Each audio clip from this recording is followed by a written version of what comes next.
Ulama merupakan wakil Rasulullah SAW dalam menyampaikan risalah atau petua untuk umat. Mereka mewariskan ilmu sebagai pewaris Nabi seperti sabda Rasulullah SAW. Sesungguhnya ulama adalah pewaris Nabi, sungguh para Nabi tidak mewariskan dinar dan dirham. Sesungguhnya mereka hanya mewariskan ilmu, maka barang siapa mengambil warisan tersebut ia telah mengambil bagian yang banyak. Tirmidzi, Ahmad, Ad-Darimi, Abu Daud. Bukan hanya itu, Allah SWT juga meninggikan derajat para ulama sebagai ahli ilmu. Sebagaimana firman-Nya, Allah akan meninggikan orang-orang yang beriman di antara kamu dan orang-orang yang diberi ilmu pengetahuan, beberapa derajat. Jelas menghormati orang alim merupakan suatu anjuran yang harus kita implementasikan dalam kehidupan sehari-hari. Lantas bagaimana dengan orang-orang yang sering mengolok-olok bahkan menghina ulama? Tentu ia akan menerima balasan dari Allah SWT atas segala kelakuan yang ia perbuat baik di dunia maupun di akhirat. Seperti kisah wanita yang satu ini, seorang istri pejabat mengolok-olok seorang ulama di wilayahnya. Dikarenakan ulama tersebut sering menegur beberapa kebijakan-kebijakan yang dikerjakan suaminya. Ia mengatakan bahwa ulama itu tidak usah terlalu ikut campur dalam urusan politik negara dan pekerjaan suaminya tersebut. Karena hal itu ia mengolok-olok ulama tersebut bahkan mencaci dan menghina dengan kata-kata yang tak pantas diucap untuk ulama tersebut.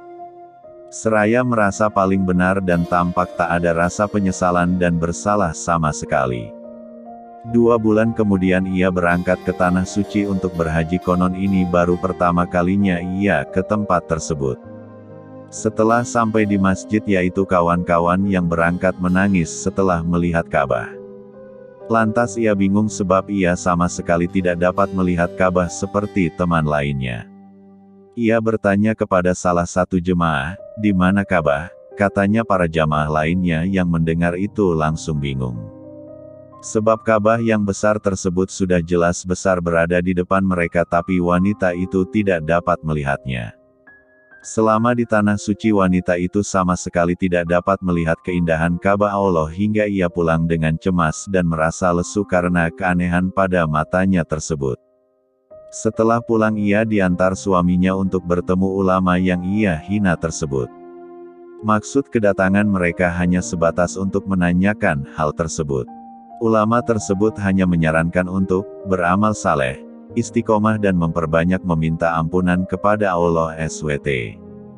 Namun di sisi lain wanita tersebut mulai tersadar bahwa salah satu penyebab hal tersebut dikarenakan ia sering mencaci dan menghina orang-orang saleh. Hanya karena berbeda pendapat tentang kebijakan peraturan wilayah yang dilakukan suaminya. Ia langsung meminta maaf kepada ulama tersebut karena sudah pernah mengolok-olok dan pernah menghina ulama tersebut. Lantas ulama tersebut berkata bahwa ia sudah memaafkan wanita tersebut jauh sebelum wanita itu meminta maaf. Namun kemudian ia berangkat ke Tanah Suci lagi untuk umroh dan alhasil ia akhirnya dapat melihat Ka'bah Allah seperti jemaah lainnya.